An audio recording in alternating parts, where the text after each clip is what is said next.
राम वरिष्ठ हनुमान की जय, सीताराम भगवान की जय। अपने अपने माता पिता गुरुजनों की जय।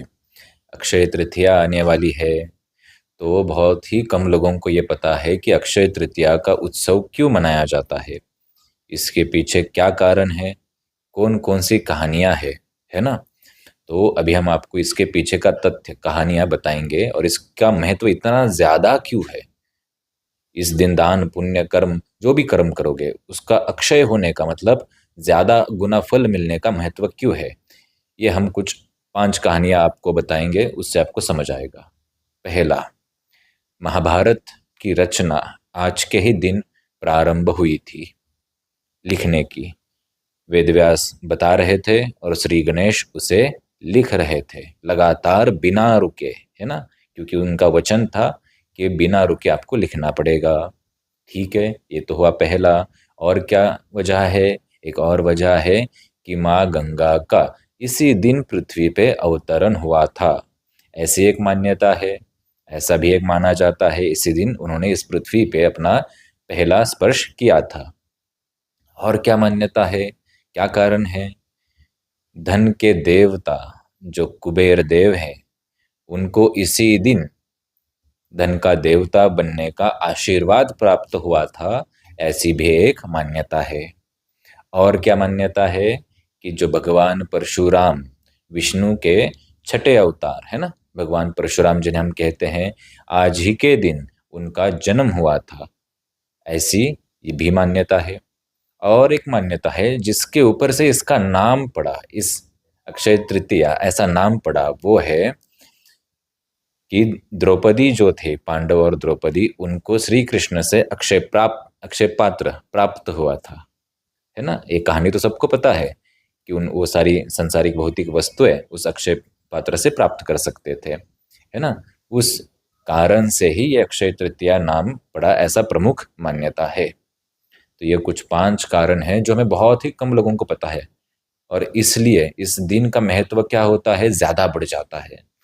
जो भी हम पूजा पाठ ध्यान साधना, अच्छा बोलना, अच्छा कोई कर्म करना, या फिर अपने अपने लिए संसारिक हो या आध्यात्मिक चीजों को अपनी ओर खींचना, अट्रैक्ट करना, है ना, ये इस दिन ज्यादा सफल होता है। इसलिए इस दिन ये काम हमें करने चाहिए। जो भी हमसे दान पुण्य हो, जो भी हमसे सेवा हो, जो भी हमसे माता पिता गुरुजनों का आदर मान सम्मान हो, वो करना चाहिए। अगर कोई वस्तु खरीदारी करनी है तो इस दिन तो आप लोगों को पता है कि खरीदारी करते ही है। सिर्फ सोना चांदी खरीद के ज़्यादा उपयोग नहीं है। इस दिन का महत्व अगर हमें ज़्यादा बढ़ाना है तो आपको ध्यान भी करना पड़ेगा, ताकि आप आज के दिन ध्यान करें तो उसका महत्व, उसका फल ज़्यादा मिले। आज के दिन ध्यान करें तो शायद हो सकता है आदत लगे, है ना। ये चीज़ें हमें करनी है। घर की थोड़ी साफ सफाई भी ज़रूर करनी है, क्योंकि लक्ष्मी का इस दिन बहुत ज़्यादा महत्व है, और लक्ष्मी उसी घर में आएगी जहाँ पे साफ सफाई होगी, शरीर की भी, मन की भी, घर की भी, अपने परिसर की भी, है ना। तो इन चीज़ों का ध्यान रखें। अक्षय तृतीया का बहुत ज़्यादा महत्व है। जैसे दीपावली का महत्व होता है, ऐसा समझो उससे भी ज़्यादा महत्व अक्षय तृतीया का होना चाहिए। साधना कोई करनी है, कोई हमें कोई मंत्र करना है ना, कोई विद्या सीखनी है, गुरुजनों से आशीर्वाद प्राप्त करना है, इस दिन से ज़्यादा शुभ दिन और कोई हो नहीं सकता। इस बात को हमें ध्यान में रखना चाहिए।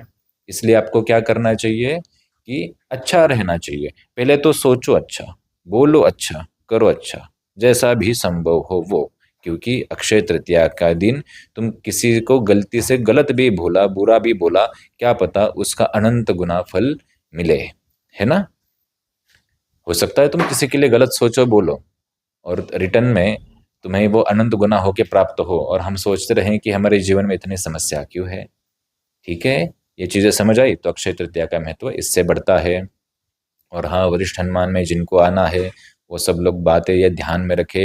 हर रविवार ठीक 12 बजे यहाँ पे सभा की प्रक्रिया शुरू होती है। सभा में क्या होता है, कोई अंधविश्वास कपोल कल्पना वाली बातें नहीं होती, और ना ही हम इन चीज़ों को कभी बढ़ावा देते हैं। हम यहाँ पे आपको जागरूक करते हैं इन चीज़ों से बचने के लिए। ठीक है, तो यहाँ पे ध्यान, ज्ञान की बातें, विज्ञान की बातें, साधना जगत की बातें, है ना। यहाँ पे अपना शारीरिक मानसिक सुधार कैसे किया जाए, अपना जीवन का सुधार कैसे किया जाए, इनकी बातें। हमारे पास इतने शास्त्र पुराण ग्रंथ लिखे पड़े हैं, उनकी बातें, है ना, ताकि हम कुछ सीख पाए। इतना शास्त्र ग्रंथ पुराण होके भी, विज्ञान होके भी हम आगे नहीं बढ़ पाए, आज भारत किसी और को फॉलो कर रहा है। तो ये कैसे हम बचे और कैसे हमारा पुराना विज्ञान साइंस हम आगे बढ़ा के आज की न्यू पे उसको रखें, ये यहाँ पे बताया जाता है। बहुत से लोगों को दैहिक दैविक और भी समस्याएं होती है जीवन की, है ना। तो उन चीज़ों का भी मार्गदर्शन वरिष्ठ हनुमान की ओर से किया जाता है ना। बहुत से लोगों को अन्य अन्य समस्याएं होती है, कोई नकारात्मक ऊर्जा की समस्या, आदि चीज़ों की समस्या भी होती है ना, क्योंकि नकारा नहीं जा सकता किसी भी चीज़ को, ये बात भी ध्यान में रखें। तो इनका भी मार्गदर्शन वरिष्ठ हनुमान के माध्यम से किया जाता है। लेकिन उसके लिए क्या प्रक्रिया है, यहाँ पे हमारी एक परंपरा है अर्जी के विधान की, है ना। अर्जी का विधान जिसमें एक नारियल होता है, कुछ हल्दी की गांठें होती है, वो अपने परंपरागत अपने मंदिर में अपने रख सकते हैं। जैसे पुराने समय में हमारी माताएं रखती थी, है ना, कोई अर्जी बोल के, कोई ये बोल के, इच्छा बोल के। आज भी हम कलश पे नारियल रखते हैं, कोई अर्जी इच्छा बोल के, है ना। कुछ ऐसा ही ये प्रक्रिया विधान है, ठीक है। या पूर्ण करेंगे, मांस मदिरा व्यसन का त्याग करेंगे। ऐसा नहीं कि जब तक समाधान नहीं होता तब तक त्याग करेंगे, बाद में समाधान होने के बाद हम अपना वापस शुरू करेंगे, ऐसा बिल्कुल नहीं चलेगा, ठीक है। ये आप करेंगे तो ज़रूर वरिष्ठ हनुमान पे हमें भरोसा है, विश्वास है कि समाधान मिलना शुरू हो जाएगा। बाकी आपको जो भी मार्गदर्शन सीखना है, ध्यान विधि, विज्ञान साइंस की बातें, या फिर जितने हमें पता है, या फिर आपको योग की बातें, प्राणायाम की बातें, है ना, ये सब हम यहाँ पे निशुल्क सभी को बताते हैं, सिखाते हैं। ये बात आपको ध्यान में रखनी है। और जिनको आना है वो नीचे जो नंबर दिया है व्हाट्सअप नंबर, उस पर आप व्हाट्सअप करके जानकारी प्राप्त कर सकते हैं, पता पूर्ण प्राप्त कर सकते हैं। ये बात ध्यान में रखें। पुणे महाराष्ट्र में ये स्थान है ना।